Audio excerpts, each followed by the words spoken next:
મણકો 1 વૈદિક હોળી પાછળનો વિજ્ઞાન અને પર્યાવરણ આશરે દોઢેક મહિના પહેલા વસંત ઋતુના આગમનને સત્તાવાર છડી પોકારતો દિવસ એટલે વસંત પંચમી.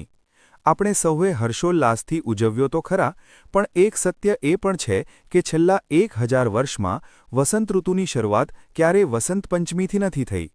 ફાગણ મહિનો આવે ત્યારે તે વસંતને પૂરબહારમાં સાથે લઈને આવે છે. આશરે 15 દિવસ પહેલાં અલબેલો ફાગણ આવી પહોંચ્યો છે. ફાગણ એટલે શૃંગાર, મસ્તી અને ઋતુ સૌંદર્યનો ભારતીય લોકોત્સવ. આ મહિનામાં ઠંડી અને કૂણા તાપવાળા મિશ્રણનો અનોખો સંગમ એટલે ઋતુઓનો રાજા વસંત.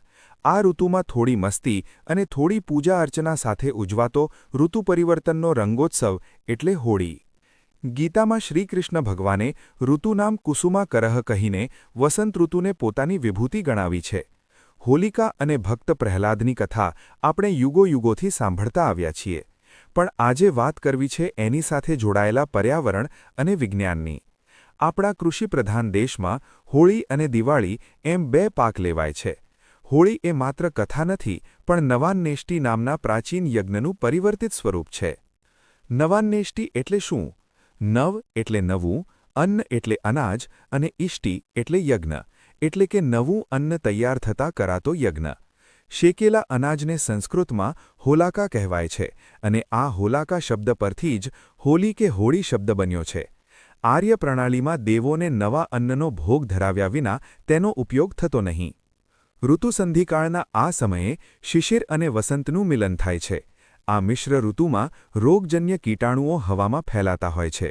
વૈદિક કાળમાં ઋષિઓએ સ્વાસ્થ્યની રક્ષા માટે સામૂહિક હોલિકા દહનનું આયોજન કર્યું હતું. ઔષધીય વનસ્પતિઓ અને ખેતીના નવા પાકની આહુતિથી ઉત્પન્ન થતો ધુમાડો હાનિકારક કીટાણુઓનો નાશ કરે છે. આ એક પ્રકારનું માસ લેવલ ફ્યુમિગેશન છે.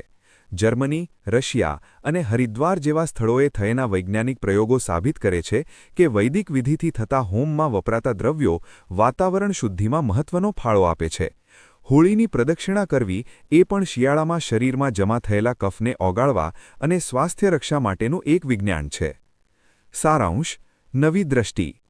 ટૂંકમાં, હોળી એ માત્ર છાણા લાકડા બાળવાનો તહેવાર નથી, પણ આપણા જીવનમાં રહેલી મનની મલિનતા, રાગદ્વેષ અને અંતઃશત્રુઓને અગ્નિમાં હોમીને શુદ્ધ થવાનો અવસર છે. આપણે માત્ર પ્રતિકાત્મક હોળી પ્રગટાવવાની સાથે સંસ્કારની જ્યોત પણ પ્રગટાવવી જોઈએ. હોળીની અગ્નિમાં ઈર્ષા અને અહંકાર સ્વાહા કરીને, સોનાની જેમ તપીને શુદ્ધ મન સાથે બહાર આવીએ તો જ આ પર્વની સાચી ઉજવણી ગણાશે. સૌને આવનારા હોળી દહનની ખૂબ ખૂબ શુભેચ્છાઓ.